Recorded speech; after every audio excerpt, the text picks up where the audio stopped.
Hey hi hello welcome to my channel. ఎలా ఉన్నారు అందరూ?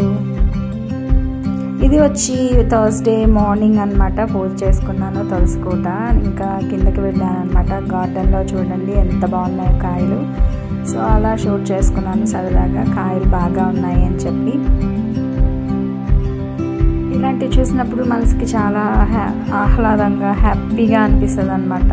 సో ఇంకా అవి ఖచ్చితంగా వీడియో తీసుకోవాల్సిందే, అందుకని వీడియో తీసుకున్నాను అనమాట.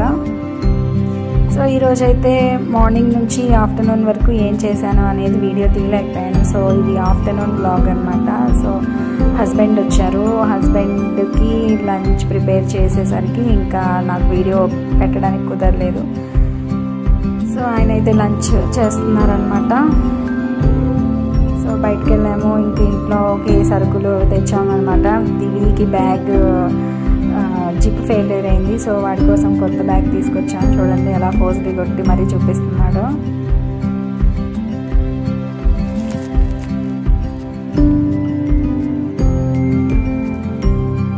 ఇది వాడు స్కూల్ నుంచి వచ్చిన తర్వాత బ్యాగ్ ఓపెన్ చేసి చూస్తున్నాడు అనమాట.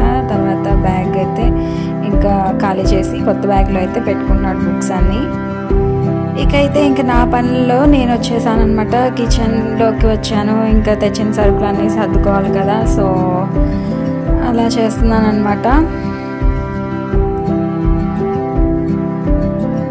వరకు నేను స్కూల్కి వెళ్ళేటప్పుడు పెద్దగా కిచెన్లో పని ఉండేది కాదు, స్కూల్లోనే సరిపోయేది అనమాట. ఇప్పుడేంటో నా పనంతా పొద్దున్న నుంచి సాయంత్రం వరకు కిచెన్లోనే పని అనమాట. వండుకోవడం, లేకపోతే గిన్నెలు వాష్ చేసుకోవడం, లేదంటే కిచెన్ క్లీన్ చేసుకోవడం, లేదంటే సరుకులు సర్దుకోవడం, ఇదే పని అనమాట. ఇవైతే దివిగాడికి స్నాక్స్. సో ఆ దివిగాడికి తెచ్చిన స్నాక్స్ అన్నీ బాక్స్లో పెడుతున్నాను. ఆ బాక్స్ సరిపోలేదు. సో మళ్ళీ దాంట్లో తీసి మళ్ళీ వేరే దగ్గర పెట్టాను అనమాట. మెస్సీ చేసేది నేనే, మళ్ళీ దాన్ని నీట్గా సర్దేది నేనే అనమాట. సో ఈరోజు సరుకులు తెచ్చాను కదా, ఆ సరుకులన్నీ బాక్సుల్లో నింపుకోవడానికే టైం అంతా సరిపోయిందనమాట. దగ్గర 1.5 hours అక్కడే ఉండిపోయాను. సో ఇందులో అయితే ఫస్ట్ అయితే స్నాక్స్ పెట్టాను, కానీ తర్వాత మళ్ళీ ఆ స్నాక్స్ అన్నీ తీసేసి మనకి ఎక్స్ట్రాగా కొంచెం మిగిలిన ఉంటాయి కదా, అంటే సీల్ చేయని ప్యాకెట్స్ ఉంటాయి కదా, అవన్నీ అంటే పప్పులు అలాంటివన్నీ మళ్ళీ ఇందులో పెట్టేశాను. ఫస్ట్ అయితే స్నాక్స్ పెట్టి మళ్ళీ తీసేసాను అనమాట. కిచెన్ చూడండి ఎంత మెస్సీగా తయారైందో. సో ఇంక ఇవంతా క్లీన్ చేయాలి. అది వచ్చి పసుపు ఇంకా కారం అనమాట. వంట పసుపు ఇంకా కారము అంటే చిల్లీ పౌడర్. యాక్చువల్గా చిల్లీ పౌడర్ నేను ఆశీర్వాద్ వాడతాను, పసుపు కూడా ఆశీర్వాదే వాడతాను. కానీ మా శ్రీవారి తెచ్చింది కాబట్టి దాచుకుంటున్నాను అనమాట. ఎంతైనా శ్రీవారి తెచ్చింది కాబట్టి చిల్లీ పౌడర్ అయినా షుగర్తో ఈక్వల్. సో బాక్సెస్లో అయితే ఫిల్ చేసేసి పెడుతున్నాను. ఇక్కడ ఆ బాటిల్స్ వచ్చి అక్కడ విండోలో ఉన్నాయి కదండి బాటిల్స్, అవి వచ్చి కోకోనట్ ఆయిల్ అనమాట. మనకి కోకోనట్ ఆయిల్ నేను ఎక్కువగా దేవుడి దీపారాధనకి యూస్ చేస్తాను. నెక్స్ట్ ఇంకొక బాటిల్ వచ్చి అది కూడా కోకోనట్ ఆయిలే, కాకపోతే దాంట్లో ఈ మెంతులు, కరివేపాకు, ఇంకా లవీరా ఇలాంటివన్నీ వేసి నేను మరిగించేసి యూస్ చేద్దాము అని చెప్పి అనుకుంటున్నాను. ఎందుకంటే హెయిర్ ఫాల్ ఎక్కువగా ఉంది. సో అలా ట్రై చేద్దామని అనుకుంటున్నాను అనమాట. మంచి చిన్నప్పుడైతే అమ్మ వంట చేసి పెడితే తినడం, లేదా ఆడుకోవడం, లేదా చదువుకోవడం, లేదా ఫ్రెండ్స్తో పెత్తనాలు కొట్టుకోవడం, అలాంటివి తప్ప ఇంకేమీ తెలియదు అనమాట.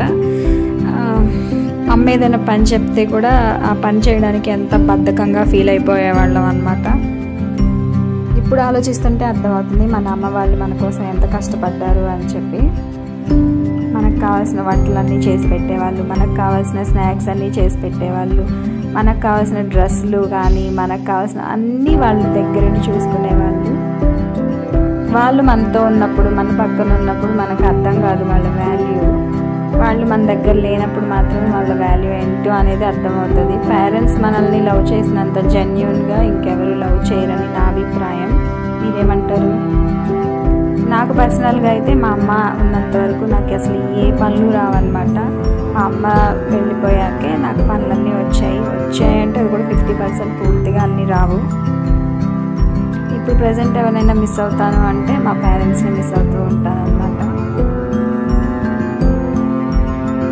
ఒకటి విన్నాను ఏంటంటే, పేరెంట్స్ ఉన్నప్పుడు ఎంత పెద్దవాళ్ళైనా వాళ్ళు చిన్నవాళ్ళే, పేరెంట్స్ లేనప్పుడు వాళ్ళు ఎంత చిన్నవాళ్ళైనా వాళ్ళు పెద్దవాళ్ళే అన్నమాట. అంటే పెద్దరికం వచ్చేస్తుంది వాళ్ళల్లో, అంతే అది. ఇకపోతే మన పనిలోకి వస్తే చూడండి ఎంత మెస్సీ చేశానో. ఇప్పుడు ఇదంతా క్లీన్ చేయాలి. సర్దడం ఒక పని అయితే, ఈ సర్దేసిన తర్వాత పడిన చెత్త అంతా క్లీన్ చేయడం ఇంకొక పని అన్నమాట. Double work. మనం వీడియో ఫాస్ట్ ఫార్వర్డ్లో పెట్టినట్టు ఏదైనా పని చేసినప్పుడు అది కూడా ఫాస్ట్ ఫార్వర్డ్లోకి వెళ్తే ఎంత బాగుంటుందో కదా. సో ఆ కవర్స్, అక్కడ ఉన్న మెస్సీనెస్ అంతా క్లీన్ చేసేసిన తర్వాత అసలు పని స్టార్ట్ చేశాను అనమాట. ఇంకా సరుకులన్నీ ఓపెన్ చేసి బాక్సెస్లో ఫిల్ చేసేసుకొని, ఇంకా వెజిటేబుల్స్ కూడా ఉన్నాయి, ఆ వెజిటేబుల్స్ కూడా సార్ట్అవుట్ చేసేసుకొని ఫ్రిడ్జ్లో అయితే సెట్ చేసేసుకున్నాను అనమాట. ఫైనల్గా నేను ఎలా సర్దుకున్నానో కూడా చూపిస్తాను. వీడియో ఫుల్గా వాచ్ చేయండి. ఇకపోతే మనం మాట్లాడుకుంటున్న టాపిక్లోకి వస్తే, నేను ఏ పని చేస్తున్నా సరే, మా అమ్మ నా కోసం అప్పట్లో ఇలా చేసేదా, ఈ పని చేసేటప్పుడు ఇలా చేసేదా అని మా అమ్మని గుర్తు చేసుకుంటూ ఉంటాను అనమాట. మన అమ్మ వాళ్ళు చేసే వంటల ముందు పంచభక్ష పరమాన్నాలు పెట్టినా కూడా మనకేం నచ్చవు అనమాట. అమ్మ చేసే వంటలే బాగుంటాయి అనిపిస్తుంది. మా అమ్మ చేసినట్టు ఏదైనా వంటలు ట్రై చేస్తామంటే ఒక్కసారి కూడా కుదరవు, కానీ చాలా ట్రై చేస్తాను, అస్సలు కుదరవు అనమాట. నేను ఎంత పనైనా చేయగలను, కానీ రెండు పనులు చాలా డిఫికల్ట్గా ఫీల్ అవుతాను అనమాట. అది ఎంత ఈజీ పని అయినా సరే. ఒకటి వచ్చేసి బట్టలు మడత పెట్టడం, ఇంకొకటి వచ్చి ఇదిగో ఇలా ప్యాకెట్స్ అన్నీ ఓపెన్ చేసి బాక్సెస్లో ఫిల్ చేసి పెట్టడం అనమాట. నాకు అసలు ఈ 2 పనులు అంటే చాలా బద్ధకంగా అనిపిస్తుంది, అసలు చాలా కష్టంగా కూడా అనిపిస్తుంది అనమాట. కానీ తప్పదు కదా, చేసుకోవాలి. అవునండి, అన్నట్టు మర్చిపోయాను. ఇంతకీ మన వీడియోస్ మీరు చూస్తున్నారా, సబ్స్క్రైబ్ చేసుకుంటున్నారా, లైక్ చేస్తున్నారా చెప్పండి. ఒకవేళ మీకు వీడియో నచ్చింది అనుకోండి లైక్ చేయండి. నాకు ఏదైనా చెప్పాలనిపించింది అనుకోండి కామెంట్ చేయండి. వీడియో నచ్చింది అనుకోండి షేర్ చేయండి మీ ఫ్రెండ్స్కి. ఫైనల్గా అయితే నేను ఇలా అరేంజ్ చేసుకున్నాను అనమాట నా కిచెన్ని. వీడియో అయితే పూర్తిగా వాచ్ చేయండి. ఈ రోజుకైతే ఇవే కబుర్లు. మన ఛానల్ తప్పకుండా సబ్స్క్రైబ్ చేసుకోండి, వీడియో లైక్ చేయండి, షేర్ చేయండి, కామెంట్ చేయండి. ఉంటాను, బాయ్ బాయ్.